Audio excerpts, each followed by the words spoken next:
Wait, you want me to ask Jenna to drive you? My dad's laughter exploded through the kitchen, sharp and mocking. It bounced off the white subway tiles and hit me square in the chest. I stood there holding my resume folder, dressed in my only interview outfit. A navy blazer I'd bought at Goodwill and black dress shoes that pinched my toes. The interview was in 45 minutes. Across town. The bus would take 2 hours with transfers I couldn't afford to miss. It's her car, Mira. She earned it. Dad gestured toward Jenna, who sat at the kitchen table scrolling through Instagram, her iced coffee sweating onto the granite countertop. You? Figure it out. Then he turned back to Jenna with that same proud father smile he always reserved for her. Kids these days can't even get to a job interview without a chauffeur. Jenna smirked but didn't look up from her phone. She didn't say no. She didn't say anything. She just sat there, letting Dad's words hang in the air like smoke. I clenched my teeth so hard my jaw ached. I didn't argue. I didn't beg. I just turned around, walked out the front door, and started the 2.3-mile walk to my interview. In July heat. In dress shoes that weren't meant for walking. My name is Mira. I'm 23 years old, and I just graduated in May with a degree in software engineering. I'm the first person in my family to finish college. First generation. Self-funded through scholarships, work-study programs, and eating ramen 4 nights a week. I'm also the second daughter. And in my house, being second meant being invisible. It meant hand-me-down expectations and brand-new disappointments. If you've ever been the kid who got overlooked while your sibling got celebrated, drop a comment. If you've ever had to prove yourself twice as hard for half the recognition, I see you. And if you've got a revenge story of your own, tell me where you're watching from. Because what I'm about to tell you is proof that the best revenge isn't anger. It's success so loud they can't ignore it. That morning, walking past strip malls and gas stations with sweat already soaking through my blazer, I made myself a promise. If I got this job, everything would change. I wouldn't ask them for anything ever again. I wouldn't wait for their approval or acknowledgement. I would build something so undeniable that even my father would have to see me. Jenna has always been the golden child. The star. The one who got the spotlight while I got the shadows. She's 26 now, with perfect teeth from the braces Dad paid for, flawless skin from the dermatologist he funded, and influencer energy that made people think she was more successful than she actually was. She made the dean's list once in college. Once. But she posted about it so many times across so many platforms that you'd think she'd graduated summa cum laude. Jenna knew how to work a room. She knew how to take a photo that made a mediocre life look extraordinary. She had 7,000 Instagram followers who thought she was a wellness guru and a business mogul. In reality, she'd never held a job for more than 6 months. But Dad didn't care about that. He cared about presentation. And Jenna had presentation down to a science. Meanwhile, I was in the library at 2 in the morning debugging code. Writing documentation. Building actual skills. But none of that mattered because I didn't photograph well and I didn't know how to sell myself. So I stayed invisible. Jenna got a car when she turned 16. A silver Honda Civic with a red bow on the hood, parked in the driveway on her birthday morning. I remember watching from my bedroom window as she screamed and jumped into Dad's arms. When she graduated college, Dad sent her to Greece for 10 days. All expenses paid. She posted sunset photos from Santorini with captions about finding herself and living her best life.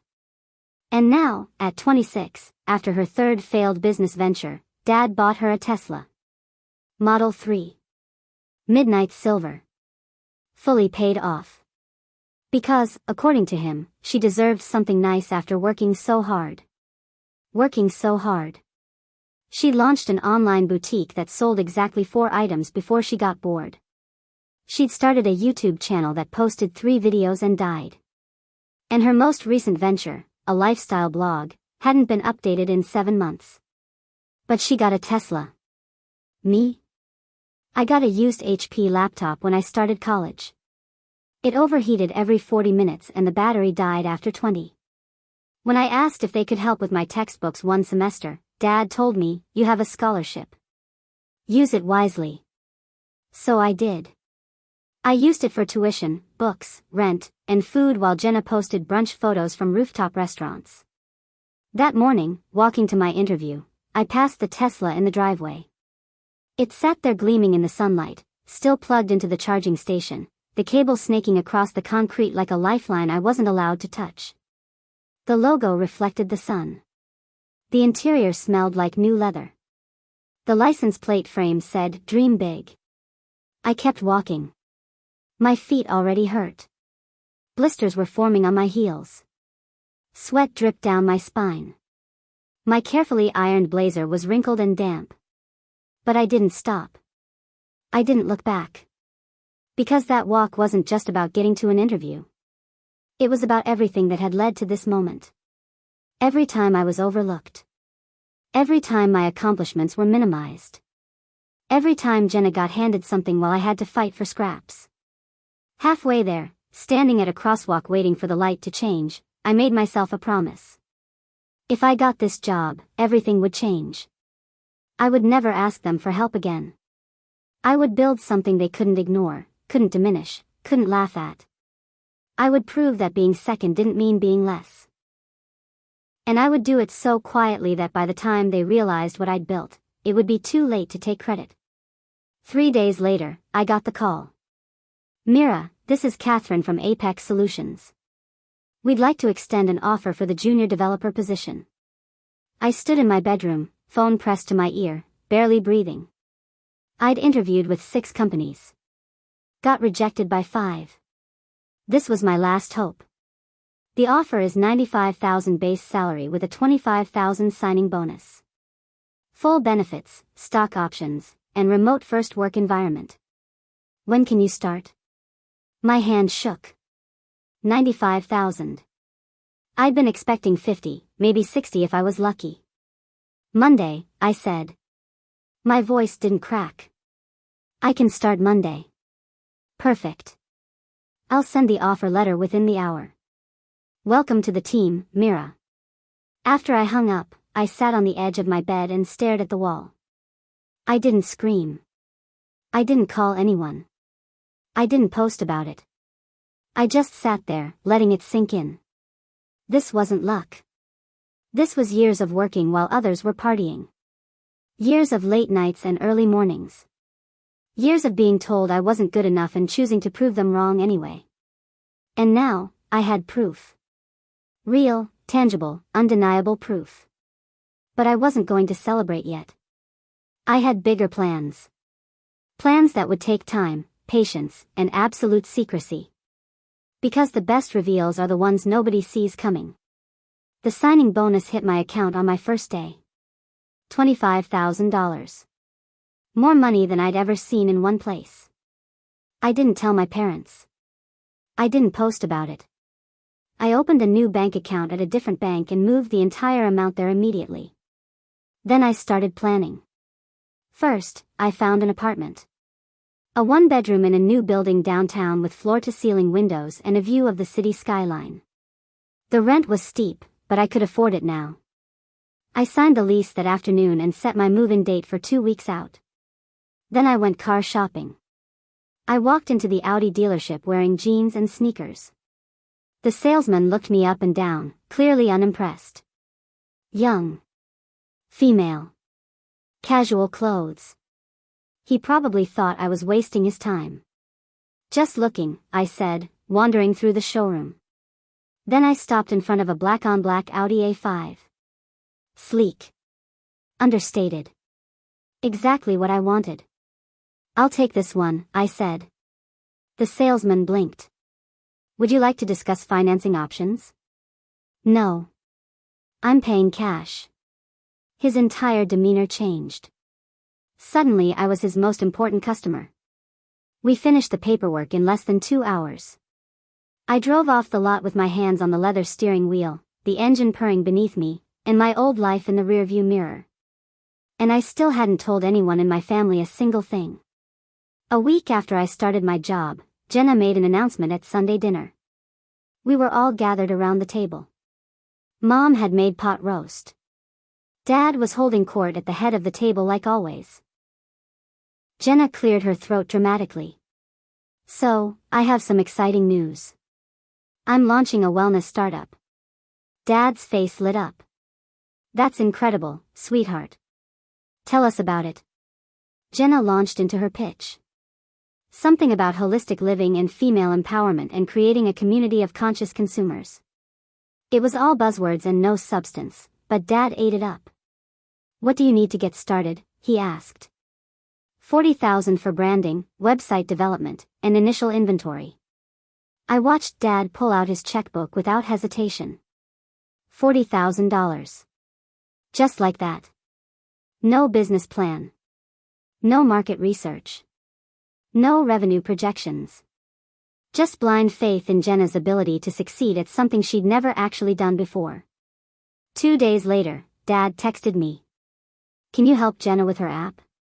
You're good with computers. I stared at that message for a full minute. Good with computers. Like I'd just learned HTML last week. Like I hadn't spent 4 years studying software engineering. Like my entire career was just a hobby he could volunteer to his favorite daughter. I didn't respond. And I muted the family group chat. A few weeks later, Mom pulled me aside after dinner. We were alone in the kitchen. She was loading the dishwasher, her movements careful and quiet. Mira, can I ask you something? Her voice was barely above a whisper. Of course. Do you know anything about consolidating credit card debt? I set down the dish I was drying. How much are we talking about? She glanced toward the living room where Dad was watching television. About 6,000. Maybe a little more. I know it's not your problem, but your father won't help. He says I overspent on nonsense. She looked so small in that moment. So tired. My mother, who'd worked 2 jobs when I was growing up, who'd stretched every dollar to make sure we had what we needed, was now being told she'd overspent on nonsense while Dad wrote $40,000 checks to Jenna without blinking. I'll help you, I said. Mira, you don't have to. I want to. The next morning, I wrote her a check for $5,800. I handed it to her before Dad woke up. She tried to refuse it. Tried to tell me she'd figure something else out. But I insisted. She hugged me so tight I could barely breathe. And when she pulled back, there were tears in her eyes. Thank you, she whispered. You have no idea what this means. I did know. Because for the first time in my life, I had the power to help someone who'd always tried to help me. And it felt better than any purchase I could have made for myself. At work, I was thriving. My code was clean. My projects came in ahead of schedule. My team actually enjoyed working with me. I wasn't just good at my job. I was excellent. And people were starting to notice. 6 weeks in, the VP of Operations called me into her office. Catherine Brennan. Sharp, brilliant, and known for spotting talent early. Mira, we're opening a satellite office. I want you to lead the local branch. I kept my expression neutral, but inside my heart was racing. Where were you thinking? That's actually up to you. I want you to scout locations and make a recommendation. Somewhere with good access, room for growth, and the right kind of energy. I already knew exactly where I wanted to be. I'll start looking this week. Take your time. Get it right. This is a big opportunity. I walked out of her office trying not to smile too wide. Because I already had a location in mind. Maple Ridge Business Park. The same complex where Jenna had been trying to lease office space for her startup. The same building she'd posted about on Instagram with captions about manifesting her dream office and claiming her space. And I was about to claim it first. I scheduled a tour of Maple Ridge for the following week. The leasing agent, a friendly woman named Paula, showed me 3 available floors. We've had a lot of interest lately, she mentioned as we rode the elevator up. A wellness brand run by someone named Jenna just submitted an application last week. I kept my face perfectly neutral. Really? Which floor? The 4th floor. Beautiful space. Corner views. But we haven't made a decision yet. What about the 5th floor? She smiled. That just opened up yesterday. The 5th floor was perfect. Open concept. Natural light. Room for 30 employees with space to grow. I could already picture my team here. Could already see the Miratech logo on the directory downstairs. We'll take it, I said. Paula blinked. Don't you want to discuss it with your team first? Review the lease terms? I've seen enough. Draw up the paperwork. I'll have our legal team review it by end of week. 2 days later, Jenna posted on Instagram a long caption about how corporate greed was pushing out small businesses. How she'd been rejected from her dream space for no reason. How the universe was testing her resilience. I liked the post. Added a little heart emoji. Because sometimes, the sweetest revenge is watching someone blame the universe for consequences they don't even know you created. The following weekend, Dad hosted a family barbecue. He grilled steaks and spent 20 minutes talking about Tesla charging stations and warranty coverage. Jenna sat on the patio in oversized sunglasses, scrolling through her phone. So I'm in talks with a mystery investor, she announced to the table. They're very interested in funding my Series A. Dad beamed. That's my girl. Always hustling. Mom asked her about the business model. Jenna waved her hand dismissively. It's more about the energy right now. The business side will figure itself out. I ate my potato salad and said nothing. Then Dad turned to me. So Mira, still looking for work? I know a guy who runs a small IT company. Might have an entry-level position open. The table went quiet. Even Jenna looked up from her phone. I set down my fork. Wiped my hands on my napkin. Looked Dad directly in the eyes. Nah. I already found something. Started about 2 months ago actually. You could have heard a pin drop. Dad's smile faltered. What? When? Right after graduation. Forgot to mention it. Jenna's fork clattered onto her plate. Where? I shrugged. Just a tech company. Nothing major. But the look on their faces told me everything I needed to know. For the first time in my life, I'd surprised them. And they didn't know how to handle it. After that, the questions started coming. Jenna was relentless. What company is it? How much are they paying you? Who's your manager? What do you actually do there? I gave the vaguest possible answers. It's a software development firm. I write code. Pretty standard stuff. She kept digging. Asked Mom if she knew. Started searching LinkedIn for any company that might have hired me. Even tried to get mutual friends to ask around. But I didn't give her anything concrete. Because I wasn't ready to reveal my full hand yet. I could see the jealousy creeping in though. The way her smile tightened when I mentioned work. The way she'd changed the subject quickly. The way Dad's questions became more pointed, like he was trying to figure out if I was actually successful or just pretending. Let them wonder. Let them speculate. Because the reveal I had planned would be so much better if they didn't see it coming. And I was patient enough to wait for the perfect moment. At work, I crushed my first quarter. Our team launched 2 major features ahead of schedule. I received an Internal Innovation Award. And at the quarterly review, Catherine pulled me aside. You're exceeding every expectation, Mira. I want to give you something bigger. I'm ready. We're launching a new initiative. High visibility. Big budget. I want you to lead it. This was it. The opportunity I'd been waiting for. I'm absolutely interested. Good. You'll have full autonomy on this. Pick your team, set your timeline, and choose the location for your headquarters. Actually, I've already been scouting locations. Catherine raised an eyebrow. That's proactive. There's a space in Maple Ridge Business Park. 5th floor. Perfect for what we need. But I have one additional request. Name it. I'd like naming rights for the building lobby. Corporate branding on the directory. Mira Tech headquarters. She studied me for a moment, then smiled. I like the way you think. Consider it approved.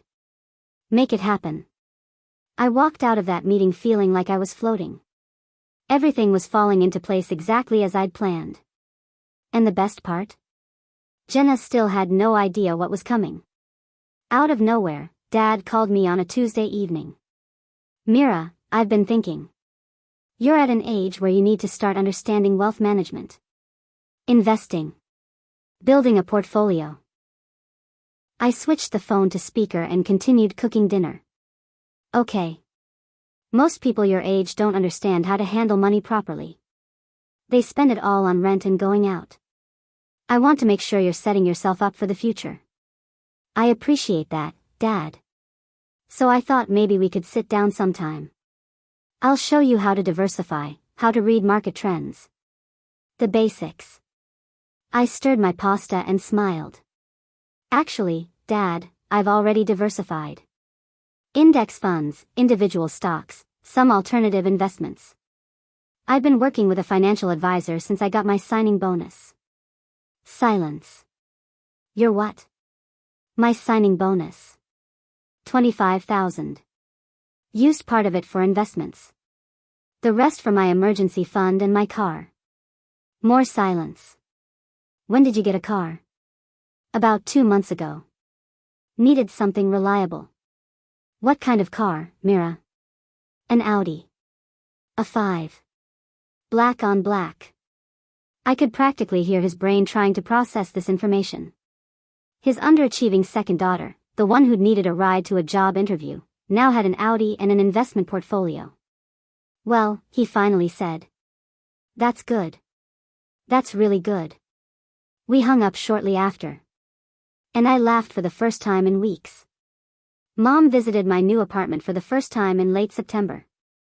I'd been putting it off, not sure how to explain the sudden upgrade without revealing everything. But she'd asked 3 times, and I couldn't avoid it anymore. She walked in and immediately stopped in the entryway. Her eyes swept across the open floor plan, the modern furniture, the floor-to-ceiling windows with their view of downtown. Mira, this is beautiful. Thanks. I really love it here. She walked through slowly, taking everything in. The kitchen with its quartz countertops. The bedroom with its walk-in closet. The balcony overlooking the city. Then she looked out the window and saw the parking garage below. Saw the black Audi in my designated spot. Is that yours? I nodded. She turned to me, and I braced myself for questions. For concern about how I was affording all this. For worry that I was in over my head. Instead, she pulled me into a hug. I always knew you were building something, she whispered. I just didn't realize how much. We spent the rest of the afternoon drinking tea on my balcony. She told me she was proud. That she'd always seen potential in me that others overlooked. That she was sorry she couldn't do more to help me when I was younger. And for the first time in years, I felt truly seen by someone in my family. Meanwhile, Jenna's startup was imploding. Her pitch deck somehow leaked online. Someone posted it to a venture capital forum, and investors tore it apart in the comments. $1 million valuation for aromatherapy NFTs? This reads like a vision board, not a business plan. 0 market research. 0 competitive analysis. 0 revenue model. Cute branding. Absolutely no substance. The comments were brutal. And they were everywhere. Someone screenshot them and posted them to Twitter. Then to Reddit. Within 48 hours, Jenna's pitch deck had become a cautionary tale about style over substance. She deleted her LinkedIn. Stopped posting on Instagram. Even her website went offline. At the next family dinner, Dad didn't mention her startup once. The $40,000 investment was never spoken of again. It was like her entire venture had been quietly erased from family history. But nobody asked me about my job. Not yet. Because they still didn't know what I'd really built. In October, I submitted my final proposal to Catherine. The lease for Maple Ridge was signed. The space was being renovated to our specifications. And I'd secured naming rights for the entire building. The new signage went up on a Tuesday morning. The building directory now read, Miratech Headquarters, with our logo prominent in the lobby. Paula, the leasing agent, called me that afternoon.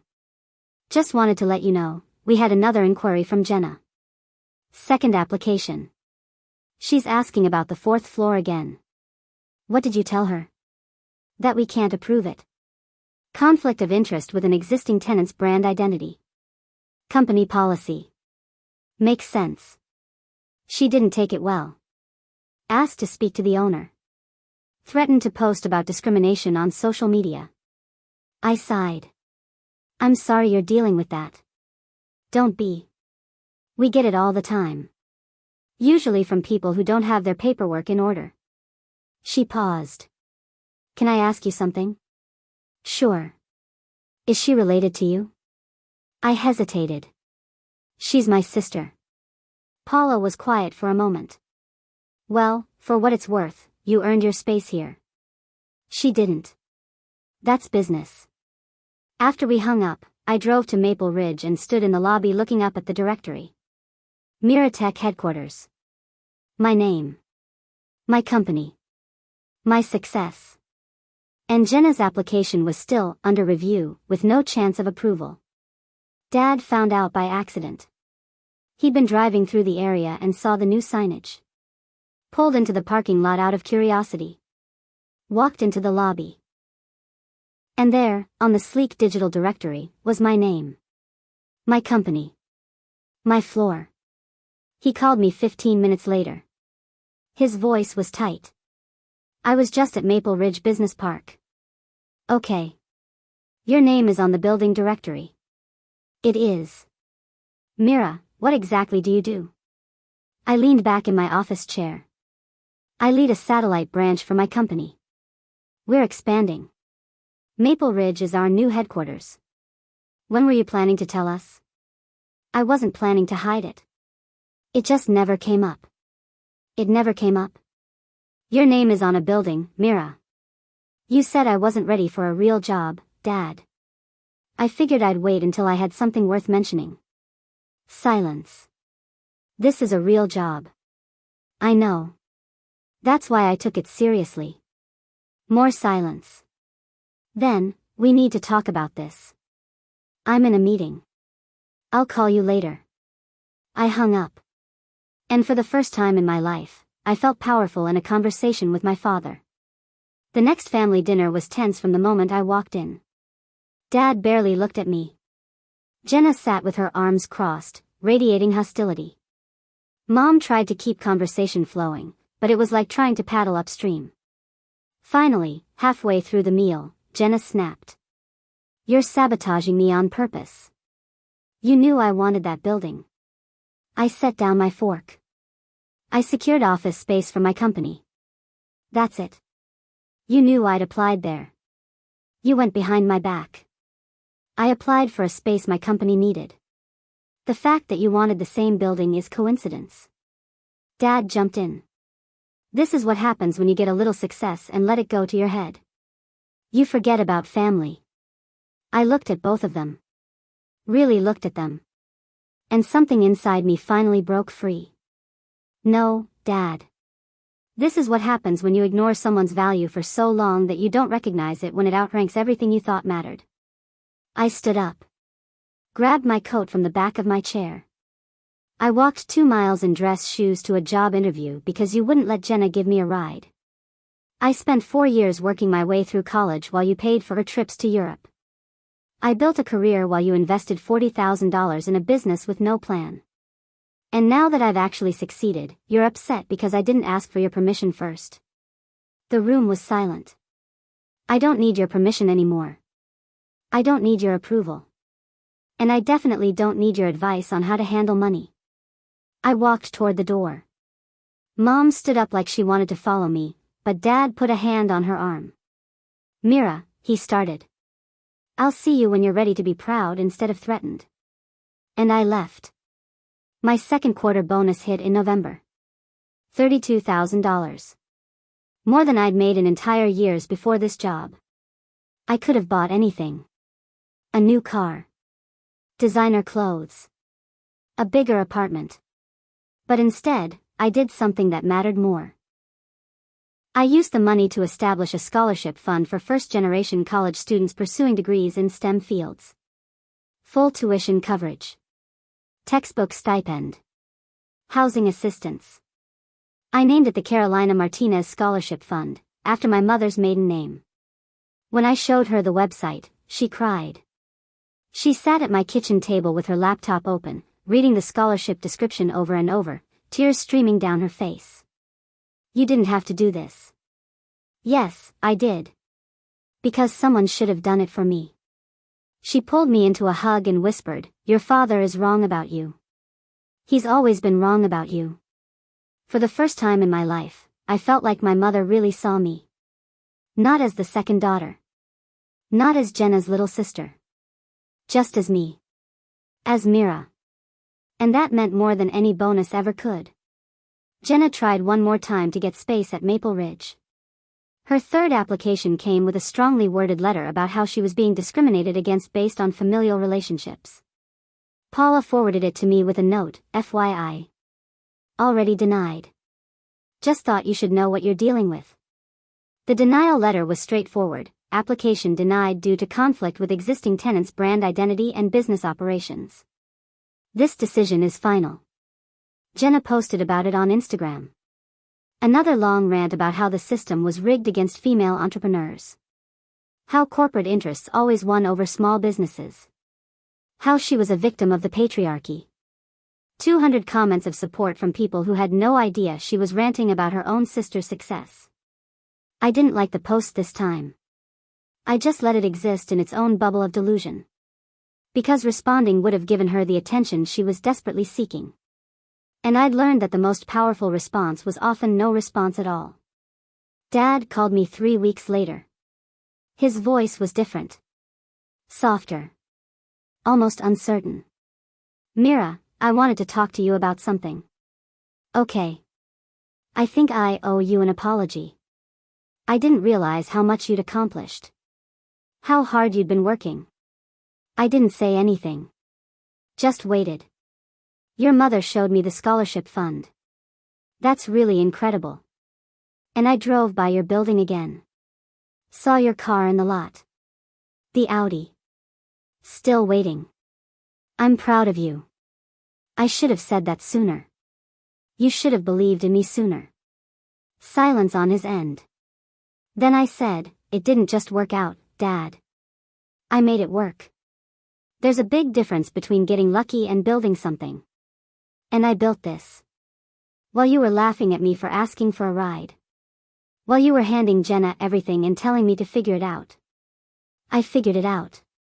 And I did it without your help or your approval. I know. And I'm sorry. Are you sorry because you were wrong? Or because I succeeded despite you?" He didn't answer right away. And that told me everything I needed to know. Both, probably, he finally admitted. We didn't talk much longer after that. But something had shifted. He'd finally admitted he was wrong. And that was more than I'd expected. 6 months after that interview, I was driving through downtown when I saw them. Dad and Jenna. Standing on a sidewalk next to the Tesla. Dead battery. The car sat dark and lifeless while they both stood there looking frustrated and helpless. Dad saw my car approaching. Waved his hand to flag me down. I slowed down. Rolled down the window. Let them see me clearly. "Hey, Mira." Dad called out. "Think you could give us a lift? Battery died and the tow truck won't be here for another hour." Jenna stood behind him, her arms crossed, not making eye contact. I let the moment hang there. Let them wait. Let them remember the last time someone asked for a ride. Then I smiled. "Sorry. I only give rides to people who believed in me from the start." And I drove away. Didn't look back. Didn't feel guilty. Just kept driving with both hands on the wheel of the car I'd bought myself, heading back to the office I'd earned, in the building that bore my name. A year after that job interview, Miratech hit $5 million in revenue. We moved into permanent headquarters at Maple Ridge, taking over 2 full floors. I promoted 3 team members and hired 15 more. I pulled into my reserved parking spot in a matte black Porsche Taycan. Not because I needed to prove anything anymore, but because I'd earned it. Because I'd walked 2 miles in dress shoes and turned that walk into an empire. The building directory in the lobby now listed 40 employees under Miratech headquarters. And at the very top, my name, Mira Chen, founder and CEO. I walked through the lobby with my coffee, past the scholarship wall where we displayed photos of our first 3 recipients, and into the elevator that took me to my office with its view of the entire city. Jenna still posts occasionally about her wellness journey. Still talks about manifestation and finding her purpose. Still lives at home with our parents. Dad calls sometimes. Asks how work is going. Tells me he's proud. And I believe him now, mostly. But I also know that his pride came after my success, not before it. And that taught me the most important lesson of all. You don't need people to believe in you before you succeed. You just need to believe in yourself enough to prove them wrong. And then you need to be gracious enough to let them catch up. Because the best revenge isn't making them suffer. It's succeeding so completely that they have no choice but to acknowledge you. And then choosing whether or not to let them back in. I chose to let them in. But on my terms. In my building. In the life I built without their help. And every morning when I pull into that parking spot, I remember the girl who walked 2 miles in dress shoes. And I'm grateful for her. Because she made all of this possible. If you've ever been underestimated by family, drop a comment. Have a revenge story of your own? Tell us where you're watching from. Because the best revenge isn't anger. It's proof. And I've got plenty of that.